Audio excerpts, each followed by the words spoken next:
This episode is brought to you by Progressive Insurance. Fiscally responsible, financial geniuses, monetary magicians.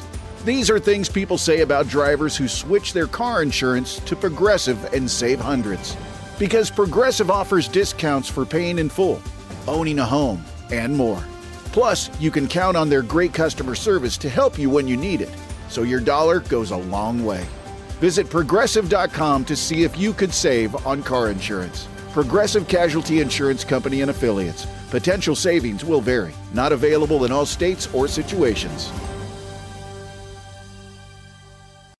The NFL is back, and FanDuel's got everything you need to play your game, from same-game parlays to live betting. Right now, new customers bet $5 and get $300 in bonus bets if you win. 21 plus in present and select states. 18 plus in Kentucky and Wyoming. Must be first online real money wager. $5 deposit required. Bonus issued as non-withdrawable bonus bets that expire 7 days after receipt. Restrictions apply. See full terms at FanDuel.com/sportsbook. Gambling problem? Call 1-800-GAMBLER.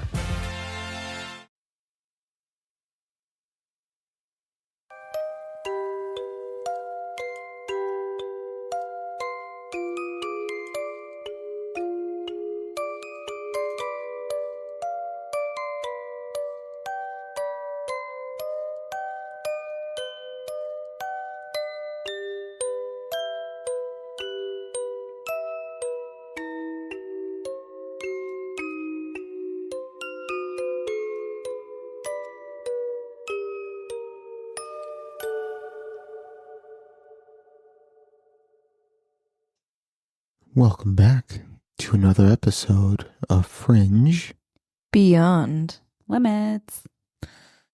You start every episode with a sigh. I know. It's like refreshing myself, like hitting reset, Oh, okay. like freshening up. Yeah, no. Zestfully clean from the inside out. Zest. I used to use that soap. Yeah. Zest. It's a good soap. Yeah, now I use Dial. Dial. Yeah, do you guys use... Why is it called dial? You're not dialing anything. Okay, stop being stupid. So do you guys use... Just coming out with guns blazing. That's a good question. No, it wasn't. Yes, it was. It's just the name of a soap. But why?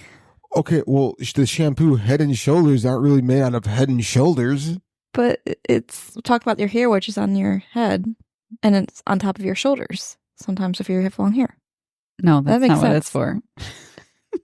Oh my God. It's for the hair, the sculpt. So do you guys use... It's for dandruff. I know where you're going with your Yeah. question. Do you guys use like liquid soap or bars of soap? I've switched over to bar soap. Body wash. Yeah, liquid soap. Yeah. I've switched back To bars of soap? to bar soap. I feel as though bar of soap is more of a male thing. You say bar funny. Bar? The way you're saying it, you're like, bar. Was Sounded it? like you said barf soap. No. I feel as though a bar of soap is more of a male thing, no? Because of prison? No, that makes sense. That's soap and a rope. That's more of a I male. thought it was just don't drop the soap. Well, yeah, that's why it's on a rope in prison, so No, you can hang it around your No, neck. I think bar soap is coming back just like avocados and shit like that. Yeah, where did avocados go?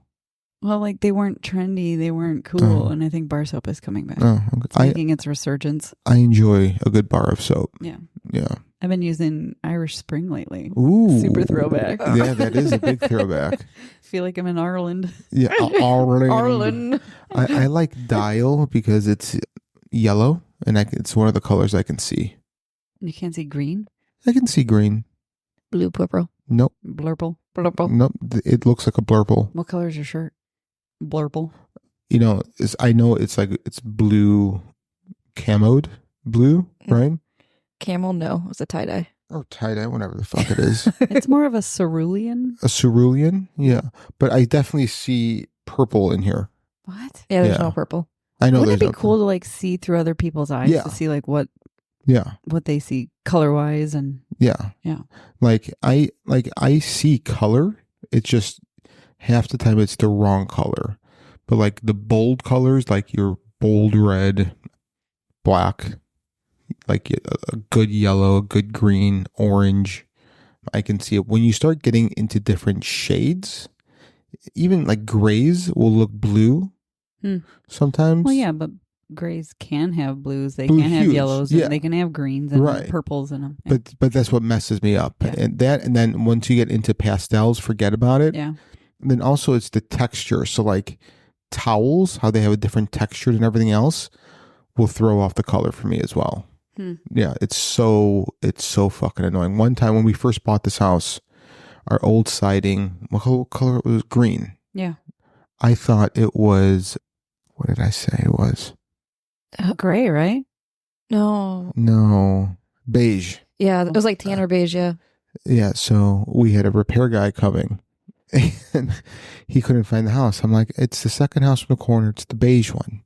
And Missy starts laughing in the background.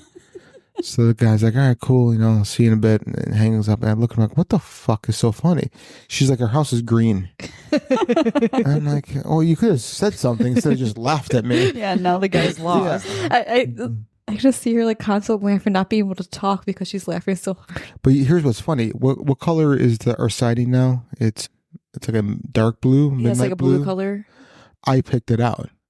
I'm like, I like this color. I know I'm not seeing the right color, but I like it. And Missy agreed. And so it's a color that I don't see correctly. Yeah.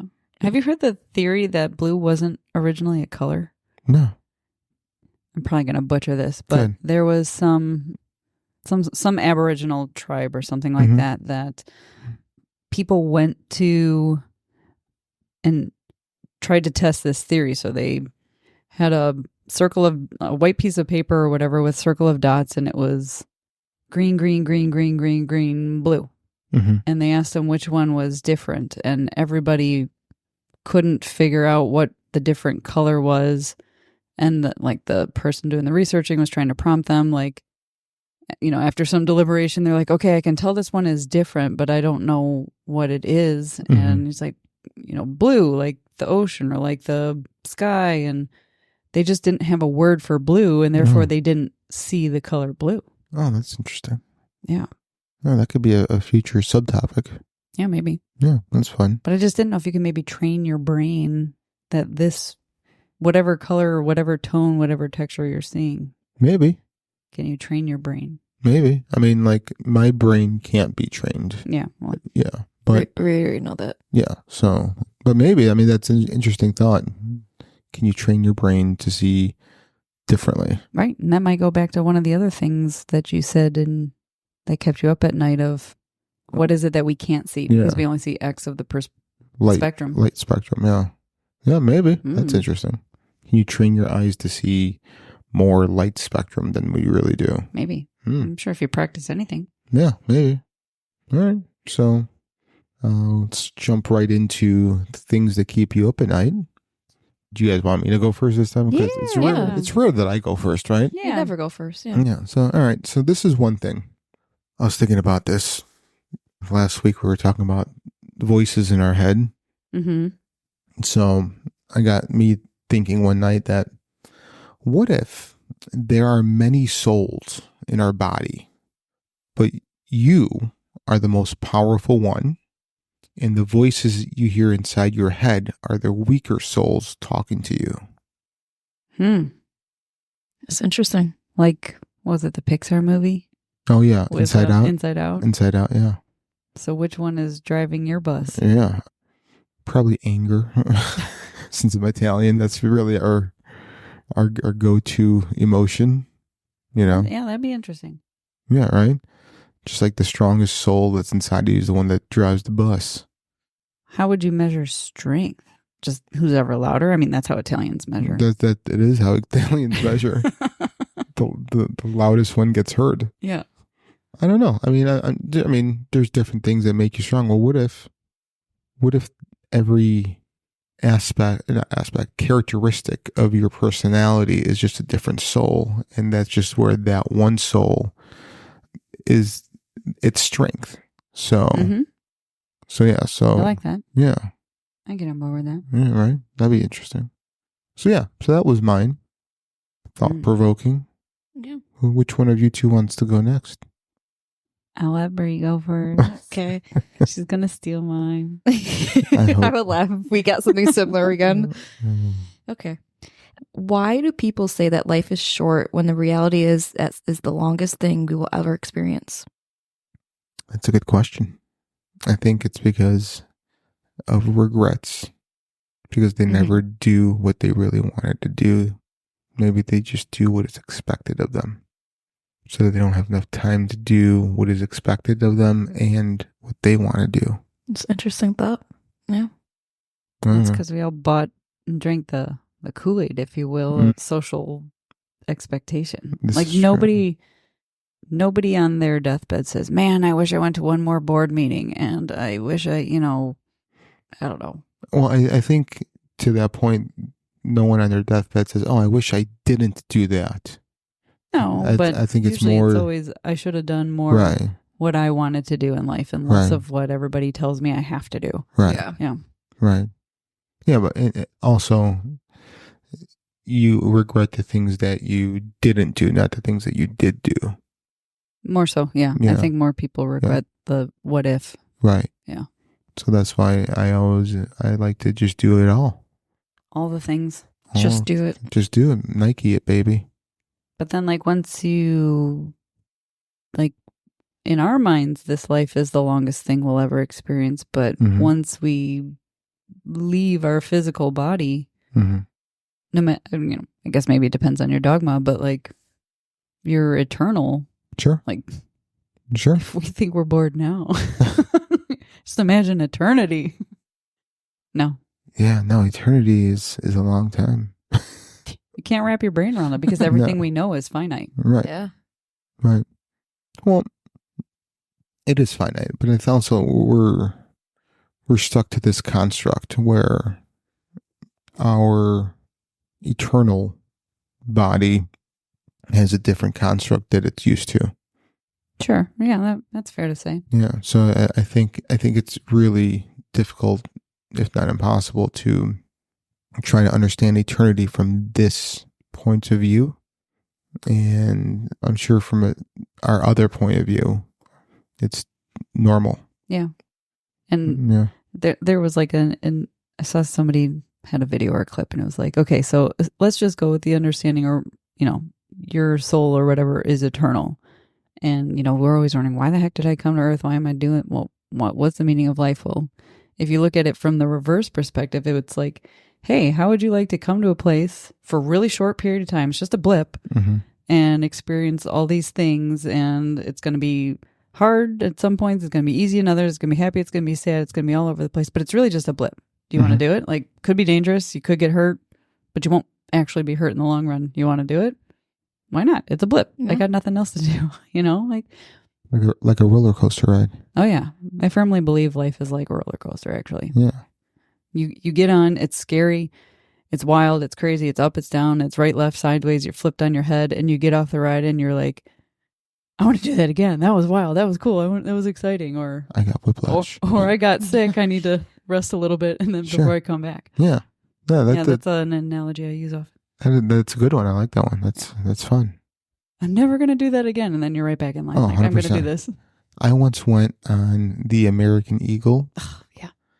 15 straight times. How? That one gives me such a headache. So. The Screaming Eagle? So, no, the American Eagle. The American Eagle. At Great America, I think it's called the Screaming No, it's Eagle. American Eagle. It's the American Eagle. Yeah. It's called American Eagle. It's the wooden one, right? Yeah. It's the American Eagle. like one of the original ones there, yeah. Yeah, it's the American Eagle. Okay. Because it's red and blue. So It's American. So at my school, we had a lot of Navy kids. Mm-hmm. So they had Navy night once a year. So only Navy parents would be able to buy tickets. So they would buy tickets and I would go with them. So there was no lines for anything. Yeah. So basically just ran around. So the 15 straight times. Remember the shockwave? Yeah. Yeah. That one gives you a headache too. That one did give me a headache, but I did that 7 straight times. And then what's the one where you stand up? Iron Wolf. Iron Wolf. Also Yeah. headache because your head like bangs Yeah, on but the Demon was the same way. Banging. Yeah, Demon. Yeah. They still have Demon. Yeah. That's why Raging Bull was the best because your head can't bounce off of anything. You're only strapped in by your lap. Right. My right. favorite was Batman. Yeah, Batman was cool. How's it going? Yeah. So, was it the American Eagle? There's a screaming eagle at Six Flags in St. Louis. Oh, okay. Well, that's good for St. Louis, but Well, I haven't looked up Gurney. oh, if you want to be wrong, you should, because it'll tell you it's the American eagle. I just need to spell Gurney. Yeah, it's PX. Yeah, you're right. Yeah, I know I'm right. Well, that's just because I'm reading the headline. We are right. I'm pretty sure there was a sign up front that said Screaming Eagle. They just borrowed it from St. Louis and drove it up the week I was there. It was fun when they had one of the sides going backwards. Yeah. They used to, yeah. Yeah. That was fun. Dangerous. All right. So who's next? We just I think it's me. Oh, you. All right, good. So, I know before I've talked about, the evolving face, right before you fall asleep, where it's you see that Michael Jackson black or white video type of thing. Of, pareidolia? Yeah, I suppose, yeah. Well, I also experience, the rapid, ever-evolving thought. So, I don't know.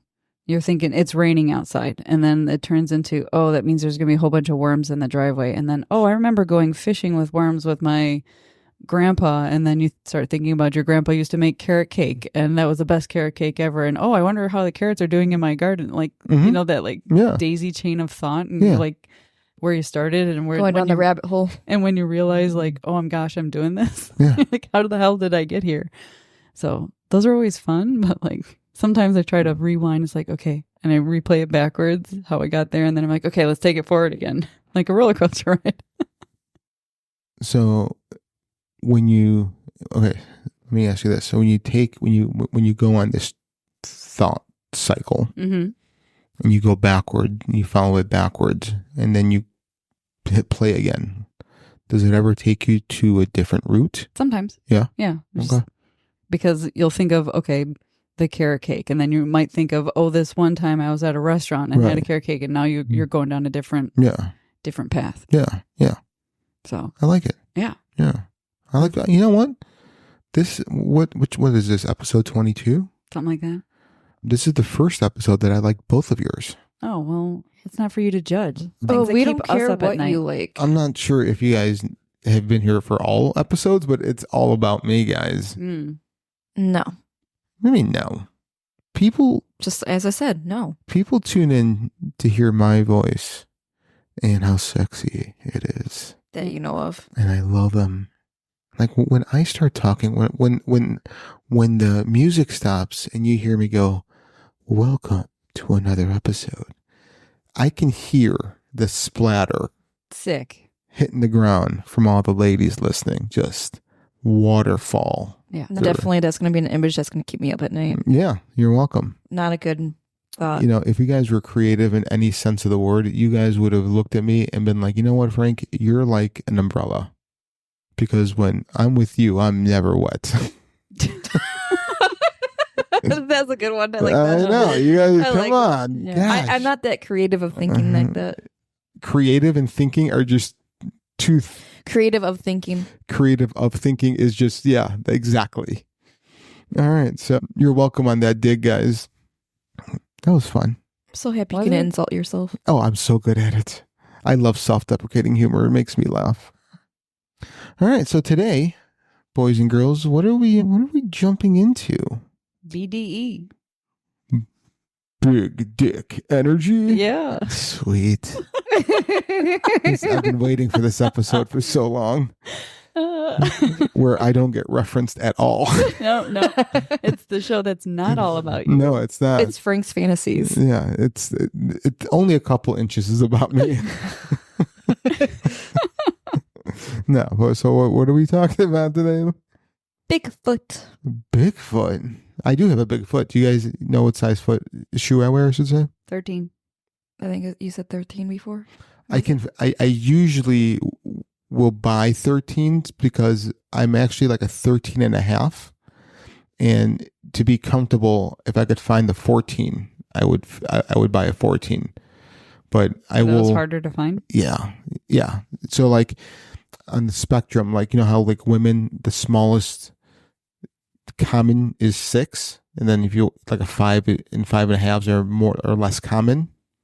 Same thing going up for men. It's anything above a 13 is hard to find. Like that's So like, you're the opposite of your wife. yes, because Missy's a 5 or a 5.5. Yeah. Yeah, so we're on different ends. So like I'll squeeze into a 13, and then after wearing them for a while, they'll just naturally, stretch. Yeah. So, but yeah, if I could find 14s, I'd be a 14. Is there I know they have like what's the men's clothes? The tall, Big and tall. big and tall. Do they have like shoes that's something like that, or they have a So version of that? Nordstrom Rack have shoes that go up to like 20. T-Buzz. I know. Snowboards on their feet? 100%. I had a friend whose size was a 16, and he was also 6'8". So I mean, yeah, that makes sense. And I've wore a pair of shoes a few times, and I'm just like, what the fuck? Like I would have to roll up a sock and put it at the toes so my foot wouldn't slide. But yeah, so I do have so I am part Bigfoot. Nice. Yeah. So we found the missing link. Yeah. Well, Yeah. I've never really been missing. I've just been a link. The cast-off link. Pretty much. I am the weakest link. All right. So the story of Bigfoot, also known as Sasquatch, is one that has intrigued and mystified people for centuries. This massive ape-like creature is said to inhabit the remote forests of mountainous regions of North America, particularly in the Pacific Northwest. Over the years, Bigfoot has become a cultural icon, a symbol of the unexplored and the unknown. But the legend of Bigfoot is not confined to North America alone. Across the world, from icy peaks of the Himalayas to the dense jungles of South America, stories of similar creatures have been passed down through generations. These creatures go by many names: Yeti, Yowie, Yeren, Orang Pendek, but they share common characteristics that suggest a deep global connection in human folklore. The name Bigfoot entered popular culture in 1958 following the discovery of enormous footprints near Bluff Creek in Northern California. These prints, nearly 16 inches long, were cast in plaster and became a media sensation, sparking a wave of interest in the creature. However, the origins of Bigfoot and its global counterparts date back far beyond the 20th century. Indigenous tribes across North America have long told stories of a large hairy being that roams the wilderness. These tales were not mere myths. They were integral to the cultural and spiritual lives of these communities. In this comprehensive exploration, we will journey through the rich history of Bigfoot, beginning with ancient legends and indigenous stories, and continuing through early European encounters, the rise of modern Bigfoot in the 20th century and beyond. We will also explore the global phenomenon of similar creatures in different cultures, delve into scientific theories and skeptical perspectives, and recount lesser-known stories that have contributed to the enduring mystery of Bigfoot. Whether you view Bigfoot as a real creature, a myth, or a symbol of humanity's fascination with the unknown, it's a story that continues to captivate and inspire. So before we go any further, do you guys think Bigfoot is real? I do. I think it's a possibility. A possibility? Yeah. Okay. I mean, there's creatures and objects and whatever that are still not discovered yet by a human person, and what says that they don't exist. Do you guys know much about evidence that has already been obtained saying that it's real, or do you guys just know about the myths and legends revolving around it? Some, Mm-hmm. but they're also sometimes they're not conclusive enough. Sometimes it's just the evidence that I come around or hear about is they're not 100%.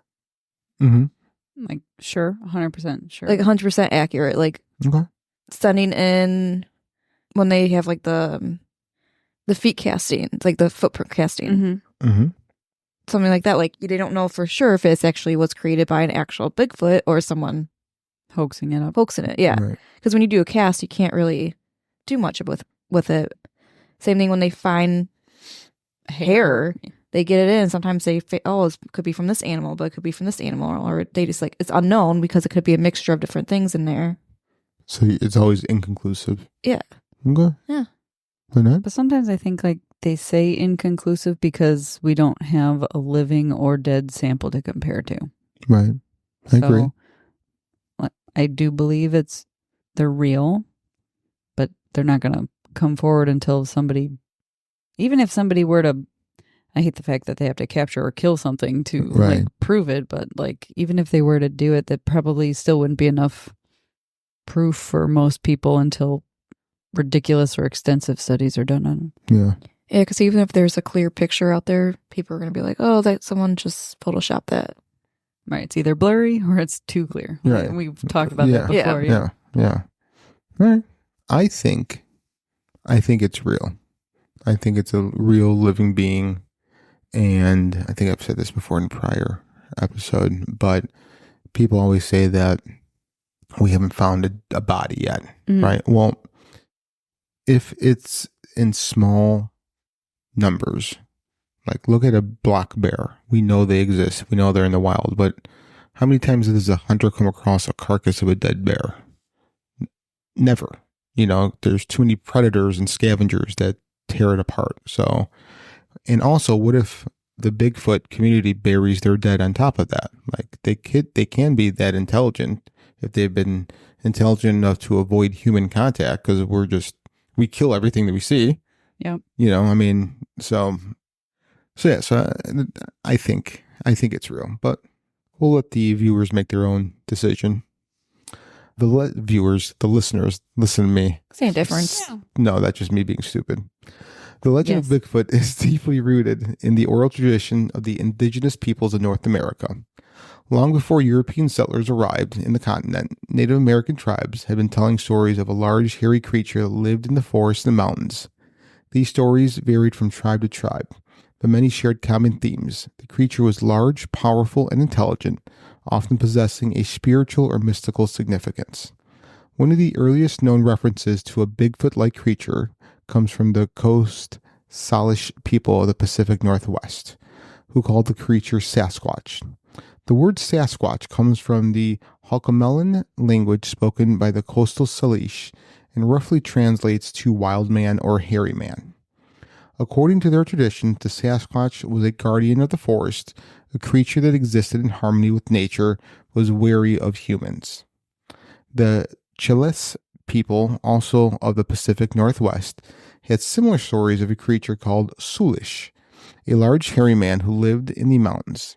The Sulish was considered a protector of the wilderness, and some stories even describe the creature as having the ability to shapeshift into a human form. These tales were not mere folklore. They were an integral part of the spiritual beliefs of the Chiles people, who saw the Sulish as a symbol of the natural world. In Northern California, the Hupa people spoke of Oman, a giant hairy creature that lived in dense forests. The Hupa believed that the Oman was a powerful being capable of both great kindness and great wrath.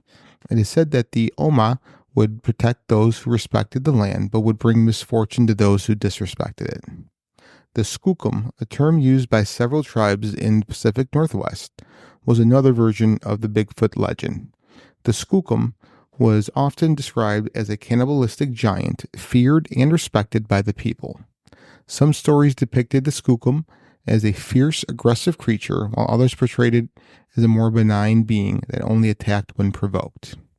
These stories were not confined to the Pacific Northwest. Of course, across North America, different tribes had their own versions of the Bigfoot legend. The Iroquois of the northeastern United States told of the Stone Giant, a massive creature with a body as hard as stone that roamed the forests, seeking out those who broke tribal laws.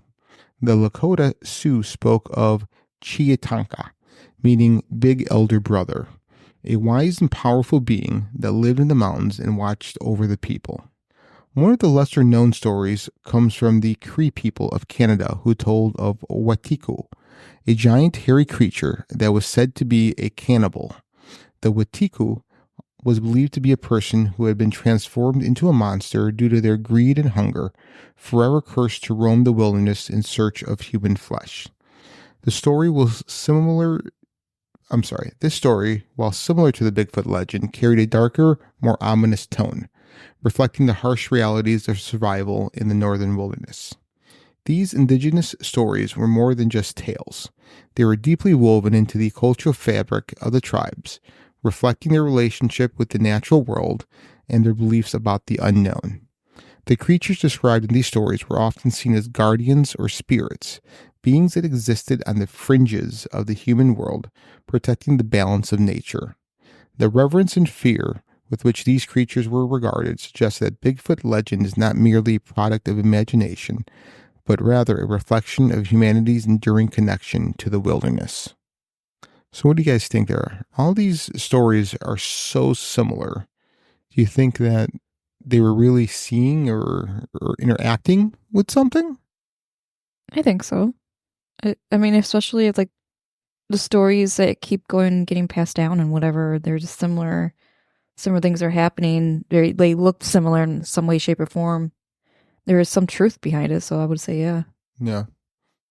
To me, it's similar to like the flood story, how every ancient civilization has a flood story. To me, that talks to, instead of something being made up and shared, that something really did happen and each civilization witnessed it and has a story for it. There's just more evidence. Yeah, I also kind of found it interesting, the one when you were mentioning the skookum and the reference to cannibalistic, which means that those people believe that they were potentially related to.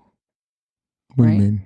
Well, when you use the phrase cannibalistic, that's eating your own kind. Oh, yeah. So it's not a bear eating people, seen as two different species. If they think of it as cannibalism, that they must believe it to be a relative or an ancestor of some sort. Yeah, that's a good point. I thought that was interesting. Yeah, that's a very good point. So it is of human descent or maybe an ancestor that went down a different evolutionary path than humans. Mm-hmm. Yeah.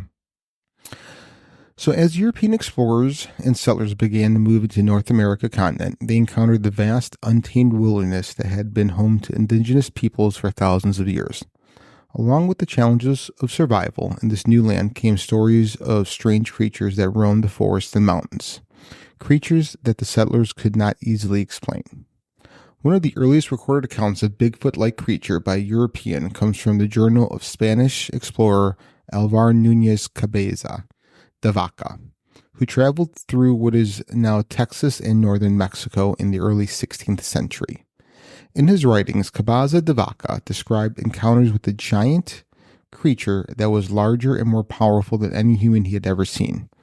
Although the descriptions were vague, the account is often cited as one of the earliest references to a Bigfoot-like being in North America. In the 18th century, French-Canadian fur traders and trappers began to explore the wilderness of the Pacific Northwest. These men, known as coureurs de bois, would spend months or even years in the forest, living off the land and trading with indigenous peoples. During this time, they began to hear stories from the local tribes about a massive, hairy creature that lived in the mountains. Some of the trappers claimed to have seen the creature themselves, describing it as a wild man or hairy giant. One such story comes from David Thompson, a renowned British-Canadian fur trader, surveyor, and mapmaker, who explored much of the western Canadian and northwestern United States in the late 18th and early 19th centuries. In 1811, while traversing the Columbia River in what now is British Columbia, Thompson reported finding large human-like footprints in the snow measuring about 14 inches long. Thompson, who was known as his meticulous record-keeping, documented the find in his journal, speculating that the prints could belong to a large bear or another unknown creature. This discovery is often cited as one of the earliest documented encounters with Bigfoot in the region. As the frontier expanded in the 19th century, so did the stories of strange creatures in the wilderness. In 1839, a newspaper article in the New York Sun described the discovery of a wild man of the woods in Arkansas.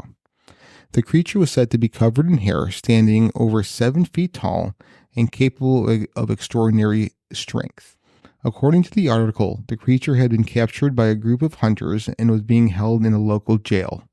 Although the story was likely exaggerated or fabricated, it helped to fuel public interest in the idea of a wild, uncivilized being living in the American wilderness.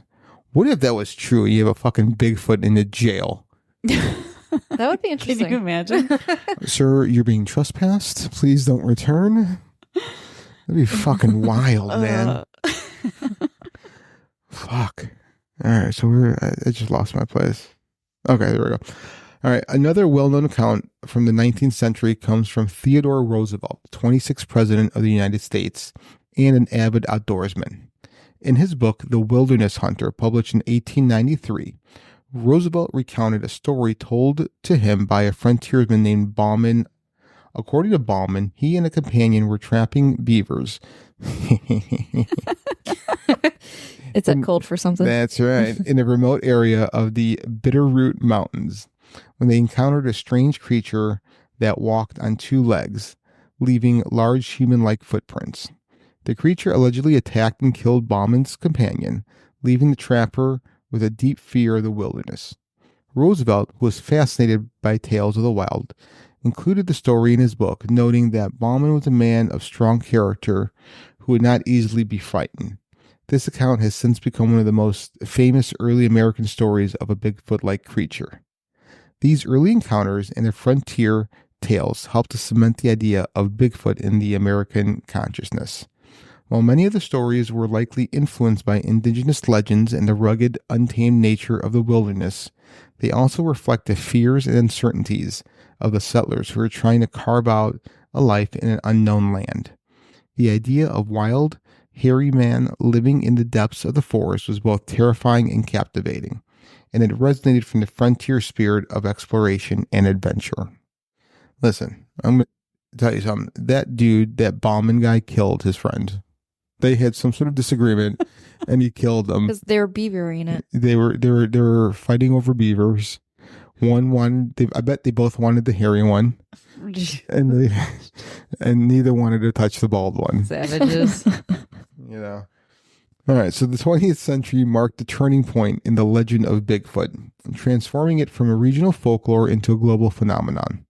This area saw the first widespread media coverage of Bigfoot sightings, the development of Bigfoot as a pop culture icon, and the beginning of organized efforts to prove the creature's existence. The modern Bigfoot craze began in 1958 when Jerry Crew, a bulldozer operator working near Bluff Creek in Northern California, discovered a series of large footprints in the mud.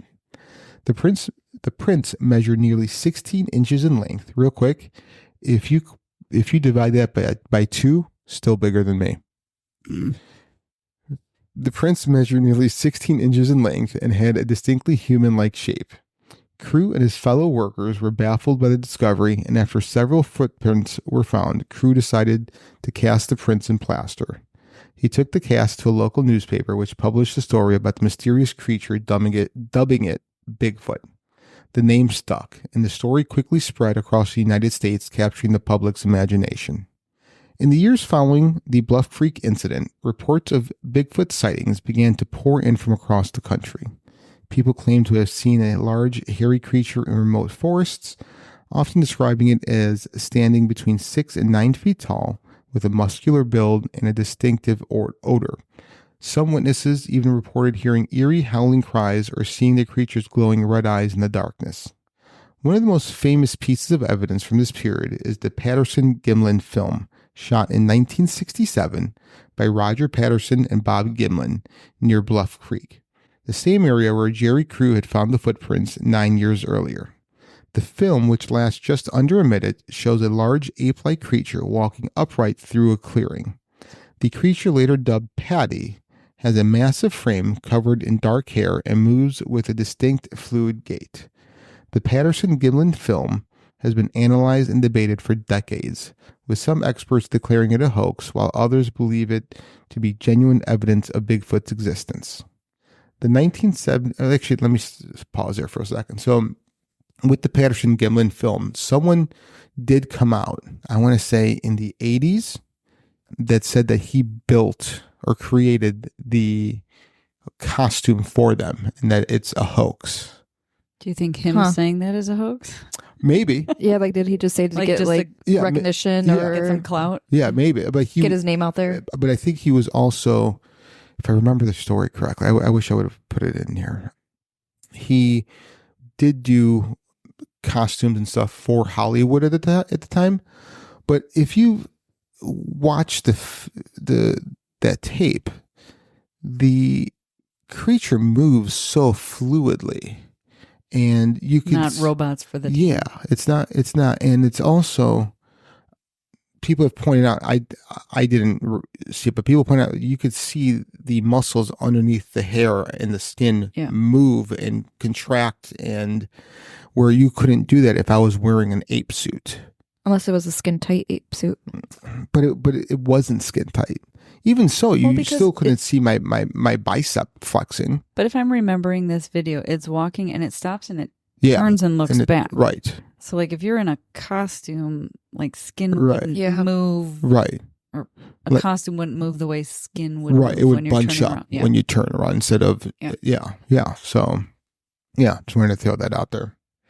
The 1970s and 80s saw a surge in Bigfoot sightings, fueled in part by the growing popularity of the creature in popular culture. Television shows, movies, and books about Bigfoot became increasingly common, and the creature began to appear in advertisement, toys, and other merchandise. The idea of Bigfoot as a mysterious, elusive being living in the remote wilderness captivated the public's imagination, and the legend continued to grow. During this time, several researchers and enthusiasts began to devote their lives to the search for Bigfoot.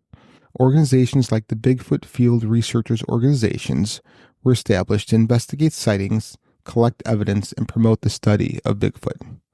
These researchers, often referred to as Bigfoot hunters, ventured into remote areas with high-tech equipment, hoping to capture definitive proof of the creature's existence.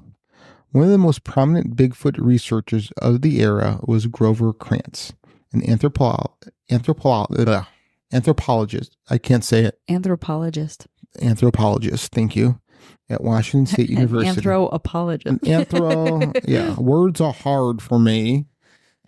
At Washington State University, Krantz was one of the first academics to take the study of Bigfoot seriously, arguing that the creature could be a surviving species of Gigantopithecus. I could say that. Yeah.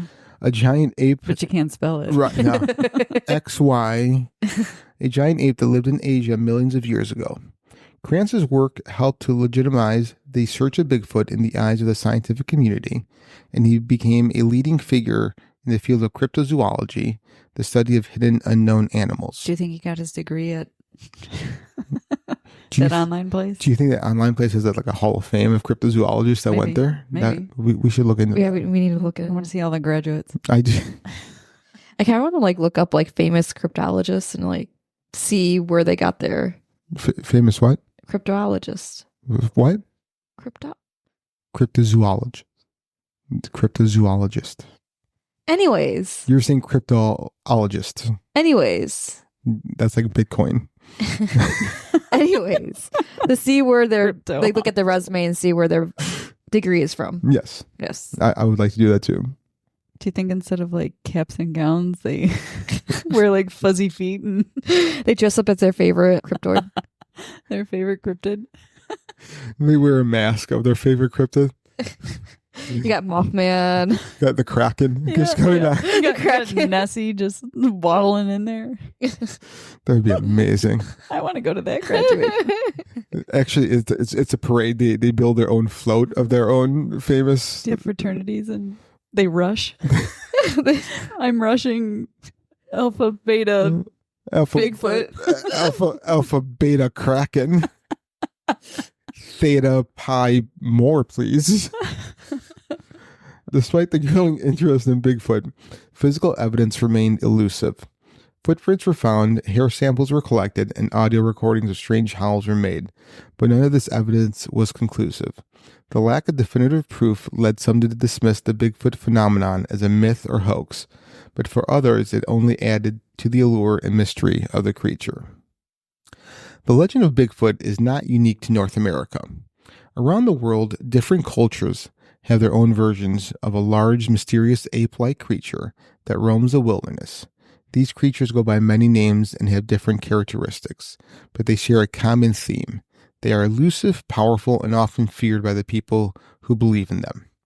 One of the most famous global counterparts to Bigfoot is the Yeti, also known as the abominable snowman, which is said to inhabit the Himalayan mountains. The Yeti is often described as a large ape-like creature covered in white or gray fur, adapted to the harsh, cold environment of the high mountains.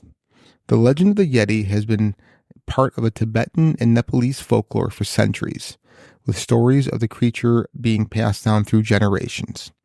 The Yeti is often seen as a protector of the mountains or a spiritual being that watches over the people who live there. The first reported sighting of the Yeti by a Westerner occurred in 1921 during a British expedition of Mount Everest. Lieutenant Colonel Charles Howard Bury, the leader of the expedition, reported seeing large footprints in the snow of an altitude of over 20,000 feet. Howard Bury speculated the prints belonged to a large unknown animal, possibly a bear, but local Sherpas insisted that they were made by the Yeti. The story was picked up by the media, and the legend of the Yeti quickly became a global sensation. In Australia, the Yowie is a local equivalent of Bigfoot. The Yowie is described as a large, hairy, ape-like creature that lives in the remote forests and mountains of the Australian outback. The legend of the Yowie has been part of Aboriginal folklore for thousands of years, the stories of the creature being passed down through oral tradition. The Yowie is often depicted as a fearsome being capable of great strength and violence, and is sometimes associated with supernatural powers. Question. Yahweh. Answer. Yowie. Where was the Yowie when the Australian army With the emu? fought the emus? Check our archives for that episode. Yeah. I think they were standing on the Uluru Rock and filming it all. Oh, okay. Okay. They were probably cheering on the emus. You think so? You think they were placing bets? Oh, yeah. Or maybe they helped develop the strategy and like, emus, do this, do that. Oh, yeah. They could have been the And they generals were- for the emu. Yeah, they And could they have been were- the generals. They were talking to them telepathically? Yeah. Yeah, I think so. Okay. One of the earliest recorded sightings of the Yowie by European occurred in the 19th century when a settler named Hamilton Hume reported seeing a large hairy creature in the Australian bush. You're such a child. It's like when someone says, go to page 69. I mean, seriously. How can you- Large, hairy creature in the Australian bush. How can you not laugh I at mean, that? it's pretty, I mean, It's come pretty on. good. I know. Hume described the creature as standing over 6 feet tall, with long arms and a face covered in hair. Over the years, there have been numerous reports of Yowie sightings, particularly in the eastern part of Australia, but like Bigfoot, no definitive proof of the creature's existence has been found. In China, the Yeren is the local version of Bigfoot. The Yeren, which means wild man in Chinese, is said to inhabit the remote forests of the Hubei province in central China. The Yeren is often described as a large ape-like creature with reddish-brown hair standing over 7 feet tall. The legend of the Yeren has been part of Chinese folklore for centuries, with stories of the creature being passed down through generations. One of the most famous Yeren sightings occurred in 1976 when a group of farmers in the Shenandoah region of Hubei province reported seeing a large hairy creature in the forest. The farmers described the creature as standing over 6 feet tall, with long arms and a face resembling that of a human. The Chinese government took the reports seriously and launched an official investigation, but no conclusive evidence was found. In Indonesia, the Orang Pendek is a small ape-like creature that is said to inhabit the remote forests of Sumatra. The Orang Pendek, which means short person in Indonesian, is often described as a small human-like being covered in hair, standing about 3 to 4 feet tall. The legend of the Orang Pendek has been part of the Indonesian folklore for centuries, with stories of creature being passed down through the generations. One of the most famous Orang Pendek sightings occurred in 1923 when a Dutch explorer named Dr. E. Westenik reported seeing a small hairy creature in the forests of Sumatra. Westenik described the creature as standing about 3 feet tall, with long arms and a face resembling that of a human. Over the years, there have been numerous reports of Orang Pendek sightings, but like Bigfoot, no definitive proof of the creature's existence have been found. A tiny Bigfoot. So, What if it was a baby Bigfoot? It's a bit.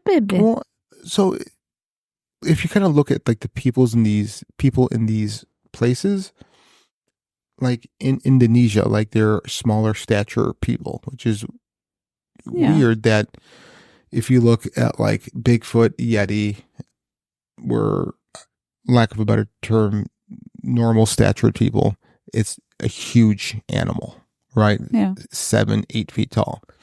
You look at Indonesia, where it's smaller statured, you're looking at a much tinier version. It's kind of weird that it sways so much in those areas. Well, also, like, just from a biological standpoint, anything living on an island tends to be proportionally smaller from like a resourcing. And So like a fish. well, fish don't live on islands. Right, but a fish will only like grow. a fish in a fish bowl. Fish Fish will tank, yeah. only grow to the size of its surrounding. Yeah. Yeah. Okay. We're all fish. We are all fish. That's why when you live in the Midwest, we're 9 feet tall and And 9 feet round. 9 feet around.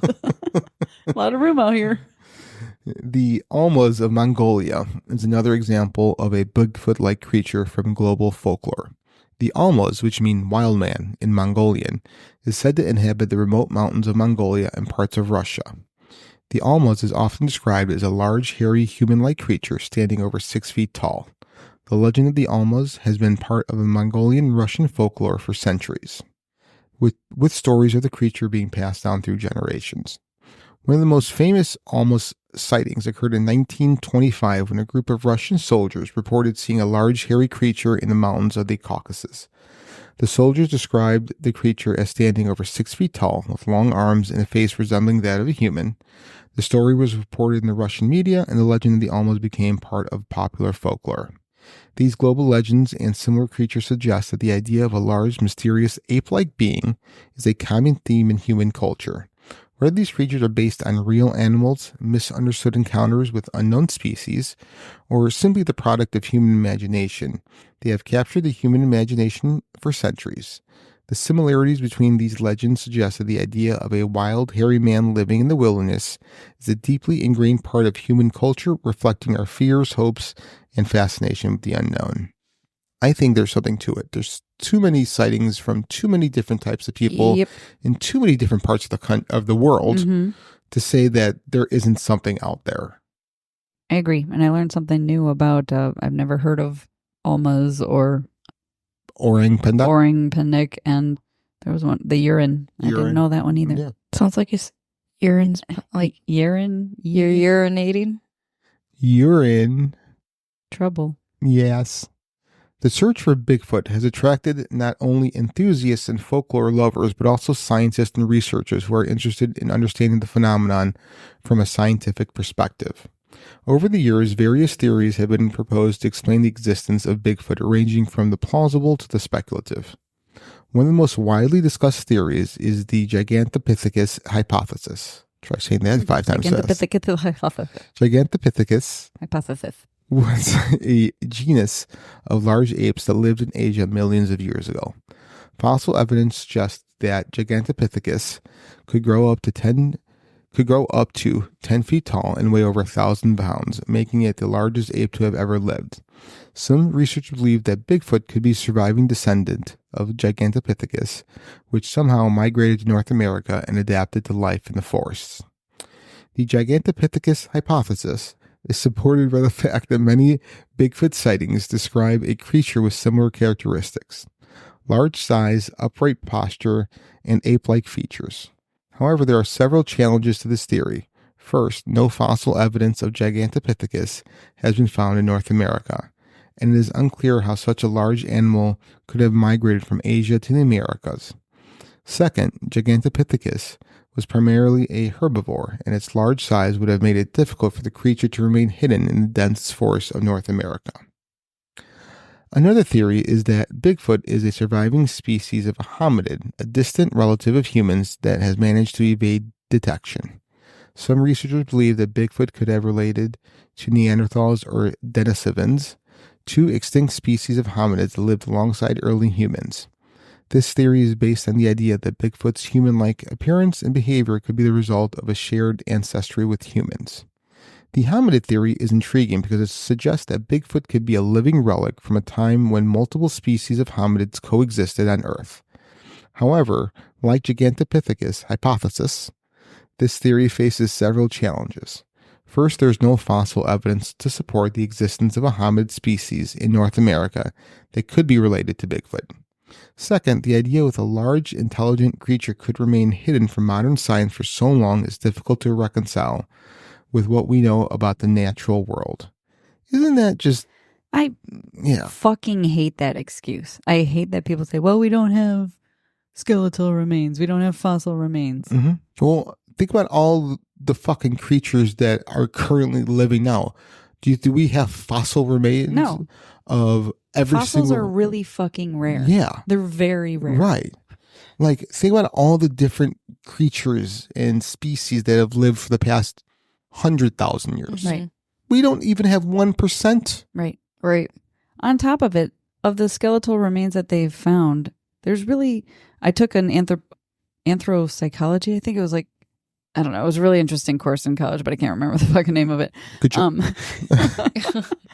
But like, of the skeletal remains that we've found, there's even no guarantee that they are separate species in the first place. Mm-hmm. Like if you look at the skull of a gorilla, a silverback gorilla, of a female silverback gorilla versus a male silverback gorilla, they are completely different sizes and different shapes, because that the male silverback has that big forehead plate and everything like that. So to say that like we don't have the link, we don't have this, they could be talking about potentially similar species, or it just makes me mad. Yeah. It just makes me fucking mad.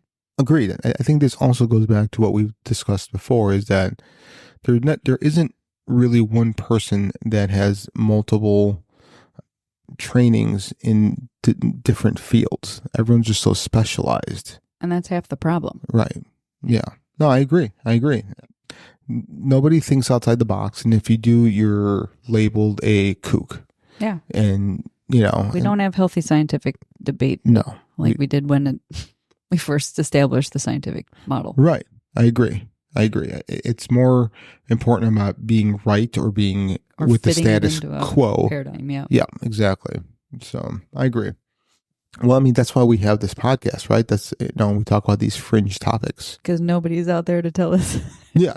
No We're man's cooking. going to tell me how to think and what's right. I will think. You can't tell me what to do. I will think of the fringe beyond the limits. I don't know. I have no idea what voice that What is. is going on? I don't either.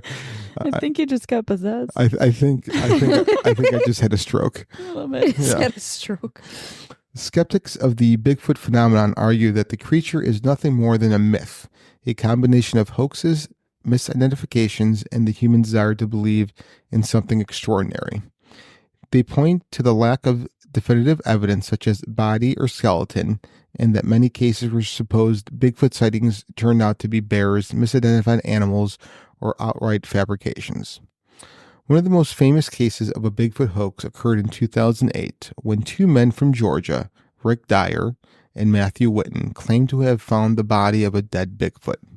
The men released photos of the creature and even placed it in the freezer, inviting the media to come and examine it. However, it was later revealed that the Bigfoot was nothing more than a costume stuffed with animal parts. Gross. The hoax was widely condemned and it damaged the credibility of Bigfoot research. Who the fuck does that? Psychopath. Oh, Apparently, Rick and Matt yeah, from Georgia. from Georgia. Thank you, Rick and Matt. Idiots. Despite the skepticism, the search for a Bigfoot continues. Researchers and enthusiasts argue that the absence of evidence is not evidence of absence, and that the vast, unexplored wilderness of North America could still harbor a creature like Bigfoot. They point to the many cases where new species have been discovered in remote areas, often after being dismissed as myth or legends for years. In recent years, advances in technology have provided new tools for Bigfoot researchers. Trail cameras, drones, and thermal imaging devices are now commonly used in Bigfoot expeditions, allowing researchers to cover more ground and capture potential evidence. DNA analysis has also become an important tool, while researchers collecting hair, blood, and other samples from alleged Bigfoot encounters for testing. While no definitive proof of Bigfoot's existence has been found, the search for the creature has contributed to our understanding of the natural world and the limits of human knowledge. The Bigfoot phenomenon has also sparked important discussions about the nature of belief, the power of folklore, and the ways in which humans interact with the unknown. Do you guys want to do a Bigfoot hunt? Yes. Sure. Take the show on the road? Yes. That Yeah. means you have to go camping. No, I don't. Yeah. Yeah. Because you can't stay in a hotel and find a Bigfoot. Yes, I can. No, you can't. They didn't stay at a Holiday Inn. You don't know You want to that. spend like 24 hours out there. I You can't- bet you like the Doctor Bigfoots have stayed in Holiday Inn No, Expresses. No. Or I can Hansel and Gretel it, and They just probably leave do, like, breadcrumbs after, like, all the way 3 up to my days. Holiday Inn. They probably go to Holiday Inn after like 3 days of searching for it in the woods or forest. Why can't I go in the woods at nighttime with them and then resort back to a hotel room during the Why day does it to have to nap? be at night? Why couldn't it be Because during the daylight? I think a lot of them go out at night because they think that Did they go to the clubs too? probably they go.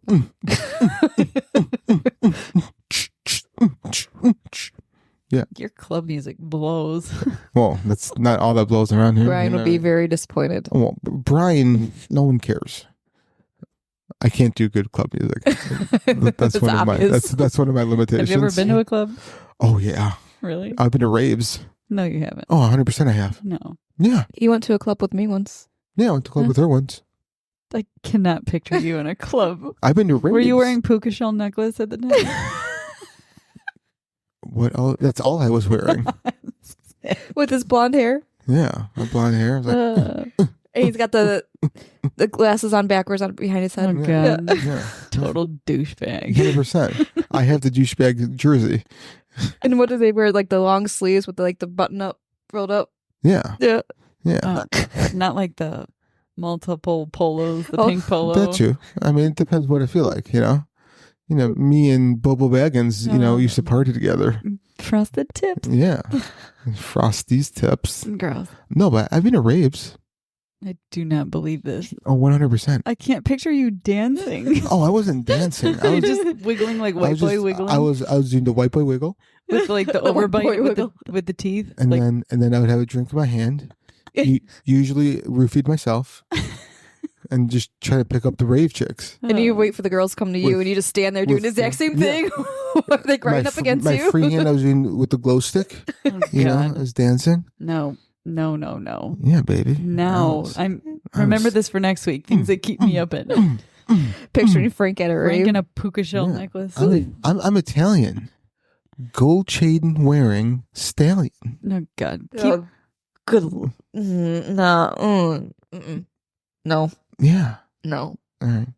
While many Bigfoot stories have become widely known, there are countless lesser known encounters and reports that have contributed to the legend. These stories, often told by ordinary people living in remote areas, provide a glimpse into the many ways in which the Bigfoot phenomenon has touched people's lives. One such story comes from a small town of Fouke, Arkansas. Do you think that's how you pronounce it? It's Fouke. Fouke? Folky? Fouke? Fuki?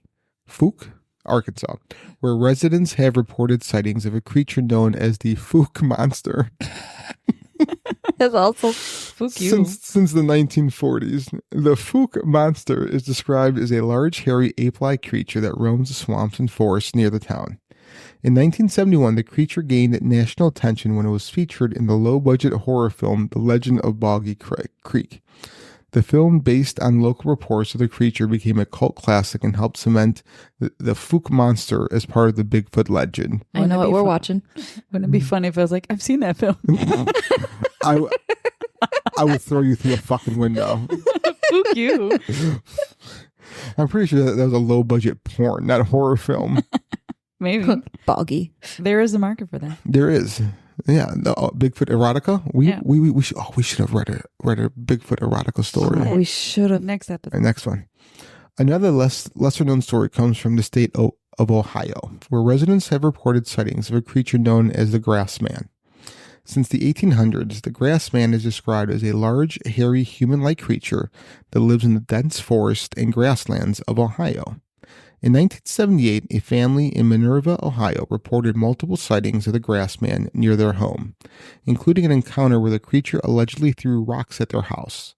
The story was covered by local media, and the Grass Man became part of Ohio folklore. In the state of Florida, residents have reported sightings of a creature known as the skunk ape since the 1960s. Of course, Florida would have the skunk ape. Duh. We have the Fook monster, we have the grass man, and then the skunk ape. The skunk ape is described as a large ape-like creature with strong, unpleasant odor, resembling the scent of a skunk. The creature is said to inhabit the swamps and wetlands of Florida, particularly the Everglades. In 2000, a series of photographs allegedly showing the skunk ape were sent to the Sarasota County Sheriff's Department, sparking renewed interest in the creature. While the authenticity of the photos remains debated, the skunk ape continues to be a popular part of Florida folklore. One of the most intriguing, lesser-known encounters occurred in 1973 in the small town of Whitehall, New York. Several police officers reported seeing a large, hairy creature near a rural road on the outskirts of town.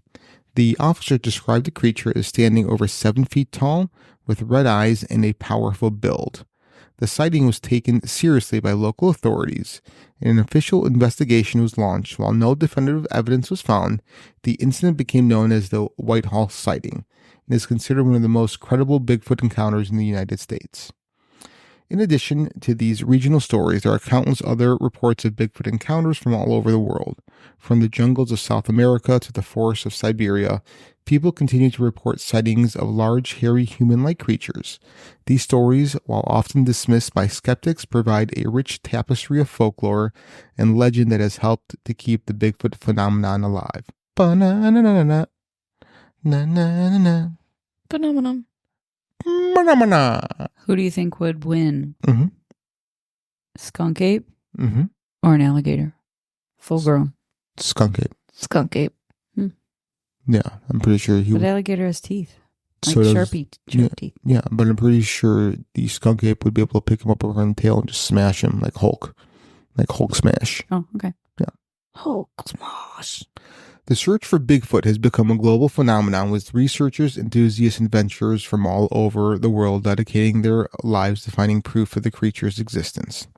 Organizations like the Bigfoot Field Researchers Organizations have sprung up to coordinate expeditions, collect evidence, and share information about sightings and encounters. One of the most famous Bigfoot hunters is Dr. Jeff Meldrum, a professor of, why can't I say that word? Anatomy. Anatomy and anthropology at Idaho State University. Meldrum was spent decades studying footprints, hair samples, and other evidence associated with Bigfoot, and he's one of the few academics to publicly support the possibility of the creature's existence. Meldrum's work has helped to bring scientific rigor to the field of Bigfoot research, and he has become a leading figure in the search for the creature. Another well-known Bigfoot researcher is Cliff Barackman, a co-host of the television show Finding Bigfoot. Barackman has spent years investigating Bigfoot sightings and conducting field research in some of the most remote areas of North America. His work has taken him to locations across the United States, Canada, and beyond, where he has interviewed witnesses, analyzed evidence, and researched the signs of the creature. In addition to these researchers, there are countless amateur Bigfoot hunters who venture into the wilderness every year in search of the creature. Some of these individuals are driven by a lifelong fascination with Bigfoot, while others are motivated by the desire to prove that the creature is real. These expeditions often involve camping in remote areas, setting up trail cameras, and using night vision and thermal imaging equipment to scan the forests of signs of Bigfoot. The search for Bigfoot has also had a significant impact on tourism and local economies. In many areas where Bigfoot sightings have been reported, towns and communities have embraced the legend as a way to attract visitors. Bigfoot-themed festivals, museums, and tours have become popular attractions, drawing people from all over the world who are eager to learn more about the creature and perhaps even catch a glimpse of it themselves. In Willow Creek, California, the self-proclaimed Bigfoot capital of the world, the legend of Bigfoot is a major part of the local culture. The town is home to the Bigfoot Museum, which features exhibits on the history of Bigfoot sightings, as well as artifacts like footprints, casts, and hair samples. Every year, the town hosts the Bigfoot Days Festival, a celebration of all things but Bigfoot that includes parades, music, and guest speakers. Do you think that during these parades or at the museum, the Bigfoot is anatomically correct? Like, do you think that if they're showing a male Bigfoot, they're showing a male big penis? I thought you were specifically talking about the foot. If the bone structure of the foot was anatomically correct. I was like, why the fuck are you asking me that question? Well, I'm not. I mean, that's number one. Do you think? No. No? You know? Look at statues of David and stuff like that. They got little penises. Beep. Yeah, they got wee-wees. Hi, little pee-pee. Okay. Cute. Aww. Oh, tickle, tickle, tickle. All right. So your answer is no. No. Okay. All right. For the foot too. Okay, and for the foot. Bigfoot has also become a significant part of popular culture, appearing in countless books, movies, television shows, and video games. From the 1972 horror film The Legend of Bogger Creek to the 1987 family comedy Harry and the Hendersons. Love that movie. was a good one. That was a good movie. I did like that. Bigfoot has been portrayed in a variety of It was ways. a show too.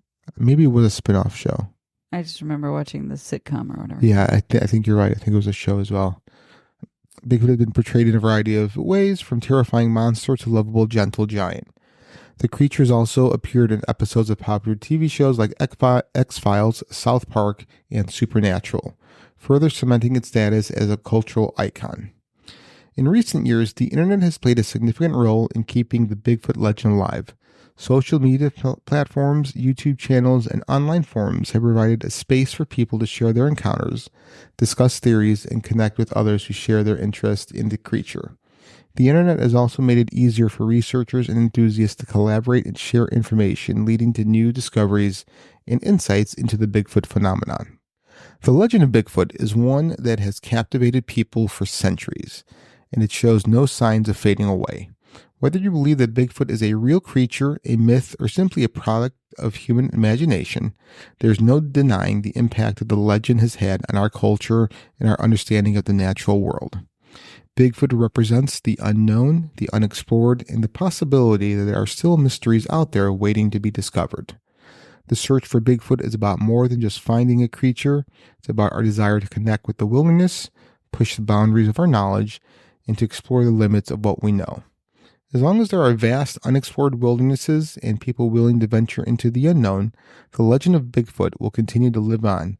The creature may be elusive, but the search for it has brought people together, inspired countless stories, and fueled our fascination with the unknown. In the end, the mystery of Bigfoot is not just about the creature itself, it's about the journey, the exploration, and the enduring human spirit that drives us to seek out the unknown. Whether or not Bigfoot is proven to exist, the legend will continue to captivate and inspire for generations to come. So do you guys think it's real? I do. Well, so I was hoping you might touch on a weirder theory. Yeah. So I know you've heard of Daryl Anka. I know Yeah. you're not the biggest fan of Bashar. Sure. But he had an interesting theory or channeled message, if you will. Take it with a grain of salt, I suppose, depending on your belief. Yeah.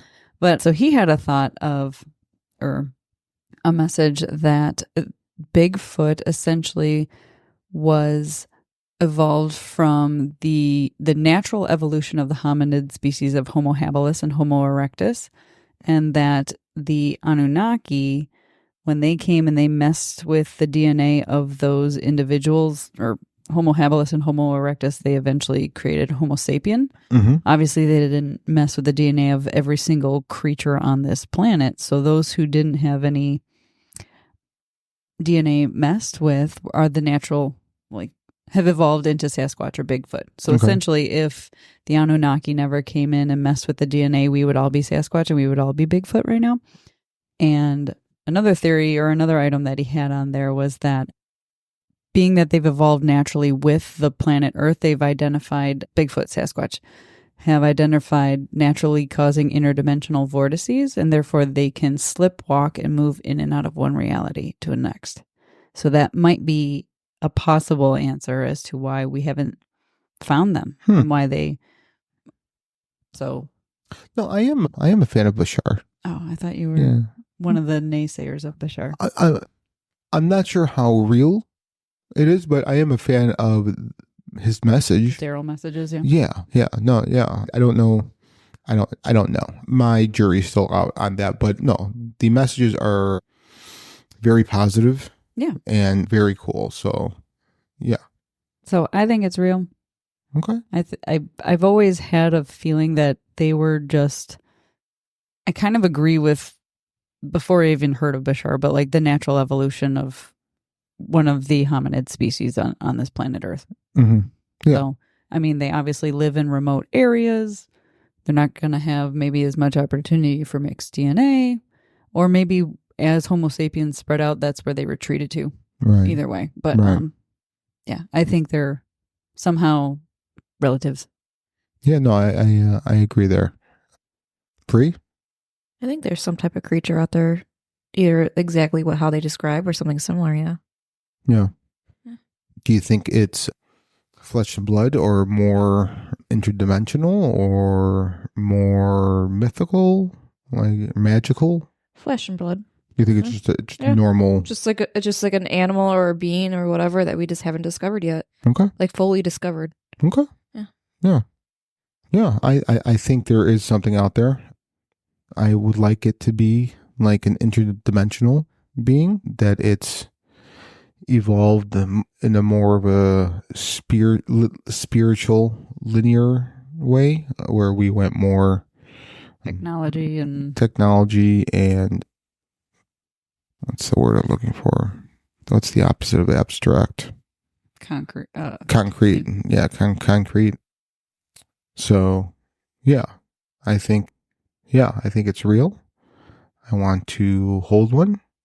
And would you bang a Bigfoot? If it doesn't stink. Okay, so if it bathes, Maybe. wow, we got a baby. I'll have to see what it looks like first. Looks like a Bigfoot. Well, we don't know exactly what Bigfoot looks like. People say stuff, but we don't know exactly. Don't look at me like that. But not. Only if it had a nice personality.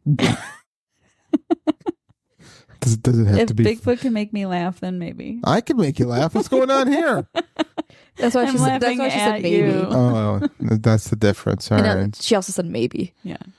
It's not a guarantee. I would bang a Bigfoot. Yeah. Yeah. So. Do you think they would be insulted? Like, don't call me Bigfoot. Like, my feet are normal. Do you think Bigfoot You're foot is? shaming me. This is true. They might be upset with us. That's why they don't come by us. Yeah. Is he really big or really small? Wait, what? Bigfoot. What about him? Is his dick really big or really small? Oh. I would assume it's all, the same. But what if it's opposite of his nickname?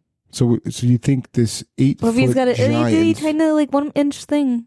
Then Little micro peni. you'll be satisfied either way. Yeah. What if they don't have sex? Yeah. No. What if they use their finger like an alien? Yeah. In our last episode. What if they're so spiritually evolved they don't need to have sex? They What just telepathically connect with one another. What if it's like the thing? Have you guys seen or done the movie Demolition Man? What? Nope. No. All right.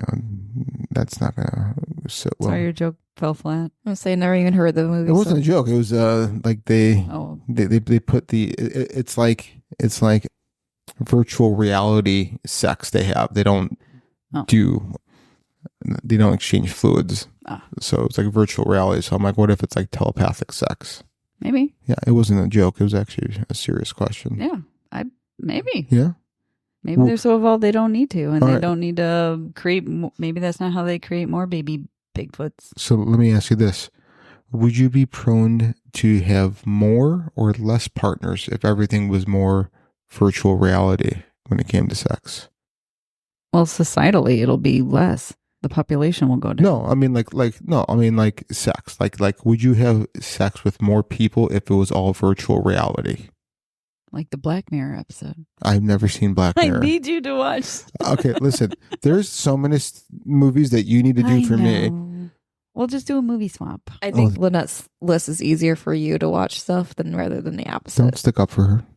But I I'm can going do to it if I want. expect a full book report. Like 16 pages, like how she did. Please, organized color code and sticky notes would be great. Yeah, no, that's not happening. Little tabs sticking out. No, that's not happening. Oh, well. I didn't do book reports in school. This isn't a book report. This is for fun. Yeah, that's not fun for me. Nowhere near fun. So, all right. Well, that was Bigfoot. That was Bigfoot. Yeah, that was sexy. Yeah. I love big hairy feet. you think they get pedicures? Who would give them pedicures? Each other? Oh, I if mean, they give good tips, I don't think anyone would care. Okay. Yeah, I'm just saying. Yeah. No, that's great. Good tips. That's a good Well, tip. that was good. We started with the Mac Daddy of them all. Yeah, this is true. The Yeah. Mac Daddy of cryptids. There's more cryptids. There is. There's more to come. So, anyway, thank you for listening, everyone. My name is Frank, My name is Bree. And this is Lynette. and you've been listening to Fringe. Beyond. Bigfoot Limits.